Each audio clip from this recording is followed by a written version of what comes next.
Hello friends, आओ English पढ़ना सीखें। मैं ये आज एक नई सीरीज शुरू करने जा रही हूँ। ये उन सभी विद्यार्थियों के लिए है जो किसी न किसी कंपटीशन में तैयारी करते हैं और कॉम्प्रिहेंशन पैसेजेस बनाने में उनको दिक्कत आती है। बहुत सारे पैसेज ऐसे होते हैं जो एनसीईआरटी की बुक से ही उठाए जाते हैं, ख़ासतौर से एसएससी में। तो मेरा प्रयास रहेगा कि मैं हर वर्ड्स को आप तक पहुँचाऊँ ताकि सब कुछ आपको क्लियर हो सके। वर्ड मीनिंग्स भी क्लियर करती चलूँ साथ साथ, जिससे कि आपको पढ़ने में दिक्कत ना आए। प्रोनाउंसिएशन को लेकर भी आपकी प्रॉब्लम भी सॉल्व हो जाए और आपका पढ़ने का जो कैपेबिलिटी है वो भी थोड़ी इम्प्रूव हो जाए। बुक 11th की है और चैप्टर नंबर 1 है, जिसकी रीडिंग मैं आज करने जा रही हूँ। और मेरा प्रयास रहेगा कि आपको हर वर्ड बहुत अच्छे से समझ में आना चाहिए। तो लेट्स स्टार्ट, शुरू करते हैं reading. My grand mother, like everybody's grand mother, was an old woman. मेरी दादी माँ लाइक एवरीबडीज ग्रैंड मदर, जितने भी अन्य लोग होते हैं उनकी दादी माँ की तरह, वॉज एन ओल्ड वुमन, एक बूढ़ी महिला थी।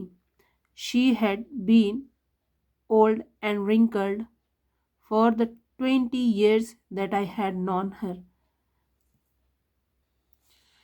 शी हैड बीन ओल्ड, बूढ़ी हो चुकी हैं, यानी पूरी तरह से बूढ़ी थी। एंड रिंकल्ड, चेहरे पर उनके झुर्रियाँ थीं। रिंकल्ड मीन्स फेस पर जो सिकुड़न आ जाती है उसके लिए बोलते हैं रिंकल्ड। फॉर द 20 years, लगभग 20 सालों से, जब से, यानी ये जो राइटर हैं तब से उनको जानते हैं। उनकी दादी माँ को जब से उन्होंने देखा है तो ओल्ड थी और रिंकल्ड थी। दैट आई हैड नॉन हर, जहाँ तक कि राइटर जो हैं वो इनको जानते हैं, अपनी दादी को हैं। पीपल सैड, लोग कहते हैं, that she had once been young, लोगों का कहना है कि वो पहले कभी यंग हुआ करती थी। एंड प्रेटी, बहुत ही प्यारी थी यानी सुंदर सी थी। And had even had a husband, और उनके एक पति भी थे। बट लेकिन that was hard to believe, लेकिन ये विश्वास करना बहुत ही मुश्किल था। ये जो राइटर है इनके लिए ये बात विश्वास करना बहुत ही मुश्किल था। My grandmother's portrait hang, मेरी जो my grandfather's, sorry, my grandfather's, मेरे जो दादाजी थे, उनका पोर्ट्रेट हैंग है यानी टंगा हुआ है above the mental peace. Mental peace एक अलमीरा कह सकते हैं। इन अ ड्राइंग रूम, ड्राइंग रूम बैठक जैसा कमरा जिसको बोलते हैं। ड्राइंग रूम में एक मेंटल पीस, एक अलमीरा जिसमें सामान वगैरह रखा जाता है, कुछ इस तरीके का, उस पर टंगा हुआ था।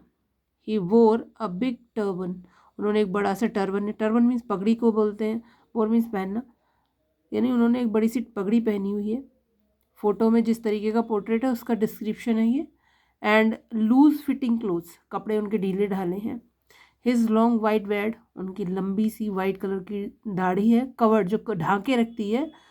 The best part of his chest, उनके जो आगे वाला फ्रंट है बॉडी का, चेस्ट छाती वाला, उसको पूरी तरह से ढांके रहती है। And he looked at least 100 years old, और लगभग देखने में वो 100 साल के दिखाई देते हैं, यानी इतनी एजेड हैं, उनको फोटो को देखकर लग सकता है मतलब 100 साल के लगभग रहे हैं। He did not look the sort of person who would have a wife और चिल्ड्रन, उनको देखकर ऐसा नहीं लग सकता कि ये एक ऐसा व्यक्ति रहा होगा जिसके कभी बच्चे रहे हों या बीबी भी रही हो। He looked as if he could only have lots and lots of grandchildren, उनको देखकर केवल ऐसा ही महसूस हो सकता है कि उनके बहुत सारे ग्रैंड चिल्ड्रंस ही होंगे, थोड़े नहीं बहुत सारे। As for my grandmother, जैसा कि मेरी दादी माँ, बींग यंग एंड प्रिटी, वो थोड़ी युवा हैं और जो उनको देखकर महसूस किया जा सकता तो थोड़ी यंग है और प्रिटी प्यारी सी हैं। शी थॉट वो the thought was almost revolting, इस चीज़ को देखकर रिवॉल्टिंग, थोड़ा ऐसा सा ऑकवर्ड फील होना किसी के लिए, मतलब जो चीज़ें दादी के बारे में सेटिस्फेक्शन ना देती हूँ उस तरीके के थॉट्स का मन में विचार आना, उनको देखकर ऐसा नहीं लगता। दादी जो हैं वो थोड़ी यंग हैं और प्यारी सी हैं, और ये बात थोड़ा मतलब सेटिस्फाई कर नहीं करती है दिमाग को, इसीलिए उनको तकलीफ़ है। शी ऑफन टोल्ड अस, वो हमको प्रायः बताया करती हैं, ऑफ गेम्स, खेलों के बारे में। She used to play as a child, जो एक बच्चे के रूप में वो कभी खेला करती थी। दैट सीम्ड क्वाइट एब्जॉर्ड, ये तो पूरी तरह से मुझे मतलब बेतुका सा महसूस होता है। And undignified on her part, उनकी ओर से पूरा सा अनडिग्निफाइड, अनडिग्निफाइड कह सकते हैं आपकी असम्मानित तरीके का प्रतीत होता है। And we treated it like the fables, और जब वो इस तरीके की बातें करती है तो हमें ऐसा लगता है ये सब कुछ ओरिजिनली नहीं है, तो हमें फेबल्स जैसा, फेबल्स परी कथाओं जैसा लगता है। Of the prophets she used to tell us, prophets जो धर्म प्रवर्तक अक्सर हमें सुनाया करते हैं, उनकी टेल्स जैसा शी यूज टू टेल, जो अक्सर हमें वो सुनाया करती थी, और उनके गेम्स के बारे में भी थोड़ा अब्जर्व लगता है और ऐसा लगता है वो फेबल्स के बारे में बातचीत कर रही है। Next paragraph, she had always been short and fat, slightly bent, she always, उनको वो हमेशा से थोड़ी सी शॉर्ट नाटी सी, यानी लंबाई उनकी थोड़ी कम है, थोड़ी सी मोटी सी है, एंड स्लाइटली बेंट, थोड़ा झुके हुए चला करने वाली थी, कमर से झुकी हुई थी ऐसे कह सकते हैं। हर फेस वॉज क्रिस क्रॉस, उनका जो चेहरा है वो झुर्रियों के कारण क्रिस क्रॉस, यानी झुर्रियाँ पड़ जाती हैं तो देखा ही होगा फेस पे क्रॉस क्रॉस के साइन से हो जाते हैं, साइन से आ जाते हैं। ऑफ रिंकल्स, झुर्रियों की वजह से, running from everywhere to everywhere, यानी पूरे चेहरे पर, यानी कितना उम्र हो चुकी है कि मतलब उन पर जहाँ झुर्रियों को देखा जा सकता है, सिकुड़न को देखा जा सकता है।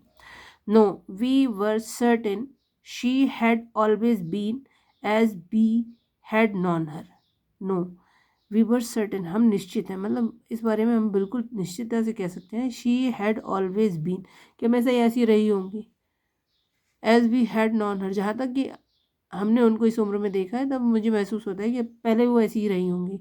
ओल्ड, बूढ़ी सी, सो टेरिबली ओल्ड, इतनी बुरी तरह से बूढ़ी, that she could not have grown older, कि अब उससे ज़्यादा और बुढ़ापे की उन पर उम्मीद नहीं की जा सकती कि वो और एजेड हो जाए इस पर। मीन प्रेटी, और ये उम्मीद करना कि वो थोड़ी सी सुंदर रही थी, ये बात कभी मानने को मन करता ही नहीं है राइटर का। But she was always beautiful, लेकिन वो हमेशा से सुंदर थी, ये बात तो निश्चित थी।